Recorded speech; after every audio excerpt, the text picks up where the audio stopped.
Chapter 2386, Anomalies of the Holy See 1. King Arthur paused, speaking each word deliberately. His voice carried clearly to every member of the Knights Templar. Before he departed, he stated that any attempt to leave without authorization, no matter how compelling the reason, would be considered treason. Do you know what the sin of betraying all of humanity entails? Orion and Leibniz's expressions instantly turned grim. They hadn't anticipated that Zhang Yi had already foreseen this possibility and left such an uncompromising order. King Arthur, are you too going to obey that heretic? That Chaos's command and turn your swords against us? Orion made a last-ditch attempt, invoking the thin historical ties between the Holy See and the Knights of the Round Table. A flicker of scorn crossed King Arthur's eyes. He slowly raised the sword of victory and oath in his hand, its golden radiance illuminating his resolute face. Orion, do you know what you're saying? Here, we face a common threat. The value of our covenant surpasses all else. As he spoke, an eerie expression suddenly crossed his face. And your departure, is it truly just cowardice? Or do you harbor other motives? The cold, mocking expression on his face weighed heavily on Father Orion and Sister Leibniz's hearts. Could it be? Our true purpose has been uncovered? Sister Leibniz asked Father Orion through the internal radio. No, impossible. Father Orion gritted his teeth. Everything was conducted in secrecy. There's absolutely no chance of a leak. It's likely that Chaos has chosen to join the pupil organization and become our enemy. That's why these heretics have united to oppose us. What should we do? Fight them? But we have more urgent matters now. We must leave this place immediately. Sister Leibniz's voice carried a hint of urgency. Father Orion's lips curled upward, revealing his signature, almost maniacal grin. 8 gleaming white teeth flashed like the fangs of a carnivorous wolf. Then we'll crush them as swiftly as possible. At the same moment, Saladin gave a cold wave of his hand. The Shadow Demon Legion members behind him dispersed like shadows, forming an encircling formation. Enough talk, King Arthur and Saladin. You two heretics. Reason doesn't work with you, so let swords do the talking. I'd like to see if the holy light of the Holy See can illuminate the darkness within your souls. Father Orion flipped his hands, and a uniquely shaped weapon appeared, the Holy Silver Gunsword. This weapon combined the features of a pistol and a dagger. Its silver barrel flowed with sleek lines, extending nearly half a meter below the muzzle into a sharp sword that glinted coldly. The dual gun crossed before him, forming a sacred cross. I shall judge you heretics in the name of God. Lord, forgive these lost souls. Sister Leibniz closed her eyes, 2 clear tears falling. But when she opened them again, only a warrior's resolve remained. She knew words were useless now. She thrust the replica book of Revelations high above her head and chanted the sacred prayer aloud. A colossal holy light erupted from her like a tidal wave. In the name of the Lord, purify all darkness. Knights Templar, fight for the faith. Not a single one of them shall escape. King Arthur spoke calmly. He swung his sword backward, unleashing a dazzling blade aura with unmatched might, hurtling straight toward Father Orion. Father Orion threw back his head in maniacal laughter. This most terrifying fanatic of the Holy See, this battle-crazed madman, brandished his silver dual guns forward and unleashed a frenzied barrage of fire. Boom! Boom! Boom! In the name of the Holy Spirit, judge all heresy. Infinite silver holy light enveloped Father Orion's form. His ability was the simplest, purest enhancement, but it was enhanced by holy light, transforming into a blessing upon himself. From the silver pistols, massive psychic bullets erupted like a storm, colliding violently with the blazing sword of King Arthur. The other supernatural beings nearby had already fled without a word. A battle of this level could kill anyone caught in the stray energy. Shadow Fiend, the hunt begins. Saladin's voice carried a cold, murderous intent. The dark sun forest was his perfect battlefield. Beneath the wide black cloak, shadows rapidly spread, engulfing the entire surrounding land and sinking into the darkness. countless shadows swelled, materializing into shadow fiend assassins clad in black hooded robes. They emerged silently from the ground and air, striking directly at the Knights Templar. In an instant, holy light, golden radiance, and shadow collided violently at the edge of the dark sun forest. The frontal charge of the Knights of the Round Table, the treacherous assaults of the Shadow Demon Legion, and the intertwined holy light defenses and undead curses of the Knights Templar erupted into a brutal and chaotic battle. Once brief allies now clashed on this cursed land, their differing choices and beliefs driving them to arms against one another. The clash of blades, the chanting of holy incantations, the tearing of shadows, and the death cries of the fallen shattered the forest's edge's deathly silence, composing a tragic elegy of betrayal and steadfastness. Yet all this was silently swallowed by the thick black mist, as if merely another insignificant interlude upon this land of eternal despair. At the edge of the dark sun forest, the flames of war blazed fiercely. Amidst the chaotic clash between the Knights Templar, the Knights of the Round Table, and the Shadow Demon Legion, two overwhelming auras locked onto each other like magnets, Priest of Commandments Orion and Arthur, the Night King. Orion's silver-white battle armor, adorned with golden patterns, radiated an aura of sacred nobility, reflecting a cold gleam in the dim light. His cloak, embroidered with a crimson cross, billowed without wind, stirred by the surge of his power. The compassion and feigned composure that once graced his face had vanished, replaced by an enraged, almost fanatical fury. Zhang Yi's prophecy and King Arthur's obstruction were, in his eyes, nothing less than a blatant challenge to the authority of the Holy See and his own personal judgment. The holy silver gunsword erupted with a furious roar, unleashing a hailstorm of silver psychic bullets, each as large as stars, hurtling toward King Arthur. Yet all this was no match for King Arthur's single, light stroke of his sword. Every bullet was intercepted. The resulting energy storm struck Father Orion, hurling him back hundreds of meters. Has your power truly risen to such heights? It seems your journey to Atlantis yielded considerable gains. But Arthur, how dare you obstruct the Lord's servant from fulfilling his sacred mission? You shall bear the crime of blasphemy. Chapter 2387, Anomalies of the Holy See 2. Orion's voice boomed like thunder, carrying a metallic, grating quality that starkly contrasted with his usual solemn demeanor. Before him, a sudden burst of silver light erupted. The copy of the Book of Revelations bestowed upon him by Pope Alexander X materialized, its holy radiance enveloping his form. During their brief exchange, he had realized his current strength was no match for King Arthur. Thus, he played this trump card. Though merely a copy of the Book of Revelations, it could channel the power of the original held by the Pope. Channeling the purest faith power accumulated by the entire Eastern Orthodox Church over thousands of years. A holy light far more tyrannical and intense than when Leibniz had used it erupted with a thunderous blast.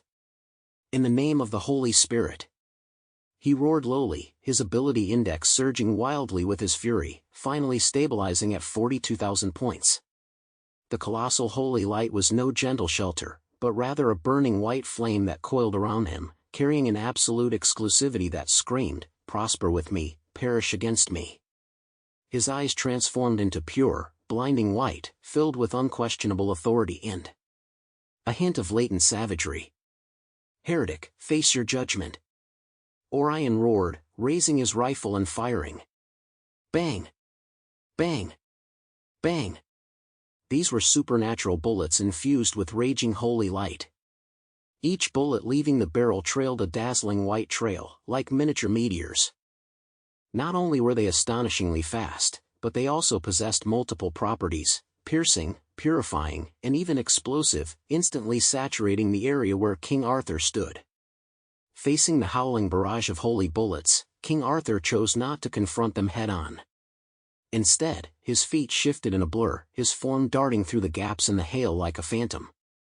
The sword of victory and oath blazed with intense light in his grasp, unleashing lightning-fast slashes that deflected unavoidable bullets with pinpoint precision. Blade met holy light bullet, exploding into dazzling halos of light.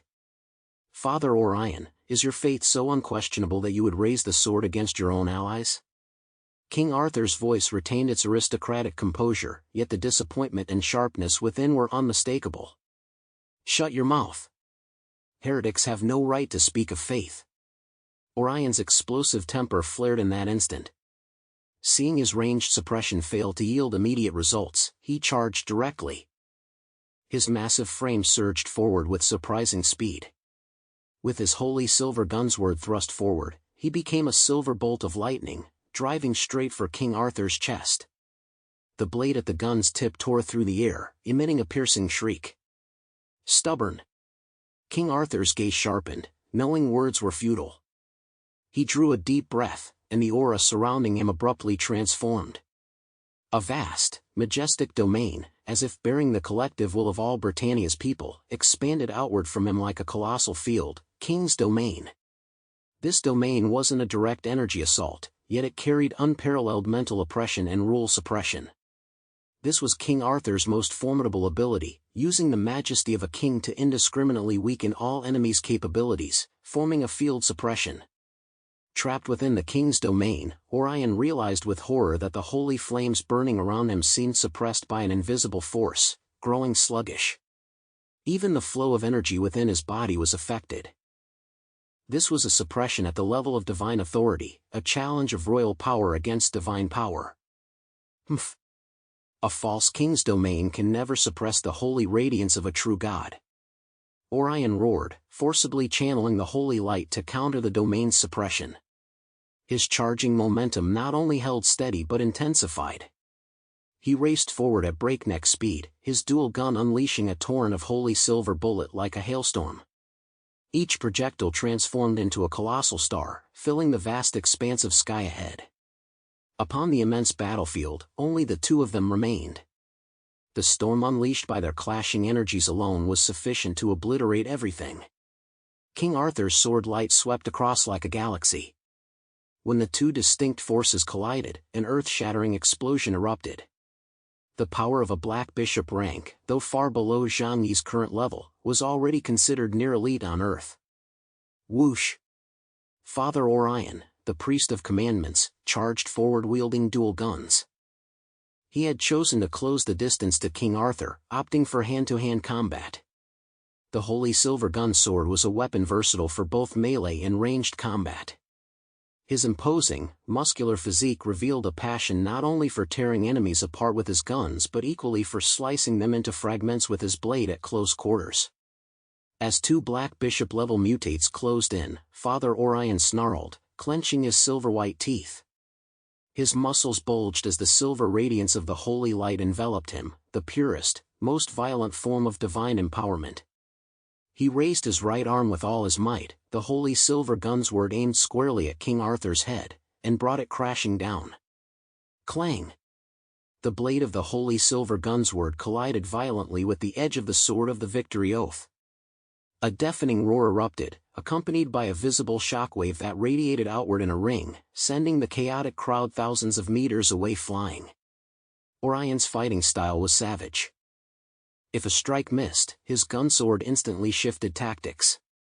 He stabbed and slashed, sometimes firing thunderous gunshots that unleashed piercing holy bullets to disrupt his opponent, other times whirling his blade with every strike aimed at King Arthur's vital points. This was the art of gunblades. Within the narrowest of spaces, he launched simultaneous attacks with both guns and swords, leaving his opponent utterly unprepared. His left hand was equally busy, silver judgment daggers falling from his sleeve. Between reloading and attacking, the daggers shot out with an almost living, eerie precision. Ha! He flung a dozen daggers backward in a single motion, blindingly fast, their momentum fierce and relentless. Complementing his close-quarters combat, these daggers were ruthless and sharp, embodying a brutal beauty. Throwing them felt as wild as hurling grenades. King Arthur, meanwhile, displayed his battle-hardened knightly swordsmanship. The sword of the king felt like an extension of his body. Every parry, every strike was precise, efficient, and brimming with power. His footwork was steady, his form weaving and shifting through Orion's storm-like onslaught. Though slightly on the defensive, his guard was impenetrable. The king's domain continuously disrupted Orion's focus, weakening his offensive momentum. Is evasion all you've got? Where's your royal bearing? Frustrated by his inability to break through, Orion grew increasingly impatient. After King Arthur parried a powerful, heavy slash, Orion abruptly stepped back half a pace.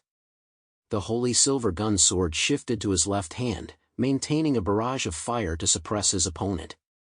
His right hand grasped at the void, summoning 8 judgment daggers that hovered before him, their tips all pointing at King Arthur. Holy light was intensely compressed within them, emitting a dangerous hum. Sacred judgment, octet. His hands crossed as he flung the swords forward with explosive force. Whoosh! Whoosh! Whoosh! 8 swords became 8 white bolts of lightning, tearing through space. From every angle, along every trajectory, they sealed off every possible escape route for King Arthur. Chapter 2388, Anomalies of the Holy See 3. The flying dagger surged forward, carrying the dual wills of purification and destruction. Facing this fatal strike, King Arthur finally held nothing back. He gripped the sword of victory and oath with both hands, raising it vertically before him. Dazzling golden light erupted from his body and the blade like the sun itself. The power of the king's domain surged to its maximum, as if countless illusory subjects prayed and cheered behind him, channeling their faith into the royal blade. In the name of the King of Britannia, this sword shall judge victory. Excalibur! He roared, unleashing the power accumulated to its zenith through the legendary holy sword, striking a golden sword aura that cleaved the heavens and earth. The sword aura surged like a roaring torrent of light, colliding head-on with the 8 white lightning bolts. There was no trickery, only the purest, most extreme collision of raw power and conviction. Boom! It felt like a sun had exploded right there. The blinding light temporarily blinded everyone. A terrifying energy storm swept across the land, gouging the ground 3 feet deep. Several knights standing too close were instantly hurled away. As the light gradually faded, King Arthur stood sword in hand, breathing slightly, the glow of the sword slightly dimmed. Orion knelt on one knee, his holy silver gunsword propped beside him for support. A trickle of blood spilled from the corner of his mouth. The 8 judgment daggers before him lay shattered, dissolving into specks of glowing light. He stared at King Arthur in disbelief, his eyes filled with shock and an even more intense rage. Even after unleashing the full might of the copy of the Book of Revelations in this first round of direct confrontation, he still couldn't secure victory. Arthur Pendragon, just how powerful was this man? King Arthur. You! Orion struggled to rise. King Arthur steadied his breath, the tip of his sword pointing toward Orion. His voice carried an unquestionable authority. Orion, surrender. Sacrificing the entire Knights Templar for pointless pride is not the act of a wise man. Never! Orion gritted his silver teeth, the holy light on his body once again burning erratically, clearly preparing for an even more frenzied counterattack. Today, even at the risk of death, he must leave this place and journey to the abyss where all things were born, the Dark Moon Empire. The mission entrusted to him by His Holiness the Pope must be fulfilled. Death? What was there to fear? It was merely a return to the divine realm, his heart's desire. To die for the holy war was his unquestionable duty. The clash between the holy gun and the king's sword was far from over. And this internal slaughter, born of conviction and choice, had already surpassed the ferocity of facing external enemies. Not far from the battlefield of King Arthur and Orion, filled with holy light and regal might, another duel unfolded, distinct in style yet equally deadly, amidst shadows and lamentations. Saladin, Emperor of the Teuton Empire, faced off against Leibniz, the mourning sister of the Holy See. Saladin maintained his cold, imperious demeanor. Even amidst the battlefield, his gesture of adjusting his cuffs remained elegant and composed. Yet, within his deep, piercing eyes, a hawk-like sharpness glinted. Since returning from the sealed realm of Mammon, he had not only brought back abundant resources but also elevated his power to an ability index of 40,000 points. Yet his current confidence stemmed from more than just this. Sister Leibniz pressed her palms together, eyes closed as clear tears streamed down her face. She murmured prayers softly, while the copy of the Book of Revelations floating before her body radiated a sacred glow. Faintly, a prayer resonating with hers emanated from the Apocalypse manuscript. Over millennia, the most devout followers of the Holy See had imprinted their spiritual essence and the energy of their faith within it. At this very moment, it transformed into Leibniz's own power. The essence of the metaverse power lay in the fragments of the ethereal, the force of thought. Simply put, it was the power of thoughts, the true method of its use, altering all matter in the universe through telekinesis.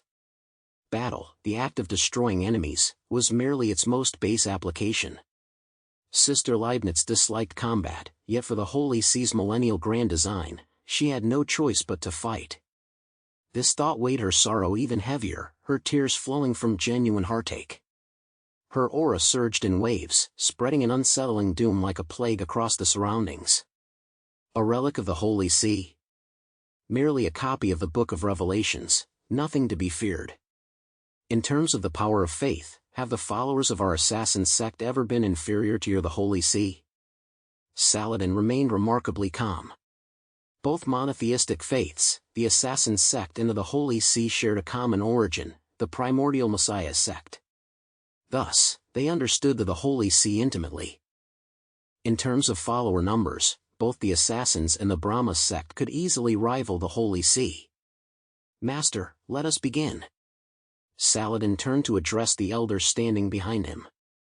Not far behind him, an old man clad in crimson robes and wearing a turban adorned with flame motifs stood motionless. In his hands, he held a seemingly ordinary black stone that emanated an ancient, mystical aura, the sacred relic of Zoroastrianism, the Kaaba black stone. The sage Halade murmured ancient hymns of praise to the fire. Ripples of eerie light rippled across the black stone's surface. A colossal, pure power of faith surged across space, continuously pouring into Saladin's body. Empowered by the black stone, Saladin's aura surged at a visible pace. The shadow energy enveloping him grew increasingly viscous and profound, finally stabilizing at a terrifying 44,000 points. His form grew darker still, his entire being blending into the surroundings like thick, viscous ink. The earth began to turn dark, the surrounding world consumed by blackness. The domain unfolded, the realm of shadows. As a black bishop-tier being, Saladin's abilities received a tremendous boost. His figure remained hidden within the shadows, only a fluttering corner of his robe faintly visible. Mysterious and formidable, he seemed to have become the sovereign of this realm of darkness. A cold, monumental voice echoed from every direction, from sky and earth, from every conceivable angle. The shadows enveloped more than just the heavens. Sister, abandon feudal resistance. Within the absolute shadow realm, morning appears pale and powerless. Sister Leibniz stood motionless, her compassionate features now veiled in an indelible sorrow and resolve. Unfazed by Saladin's terrifying presence, she gently cradled the heavy tome copy of the Book of Revelations against her chest, as if holding the world's most precious relic.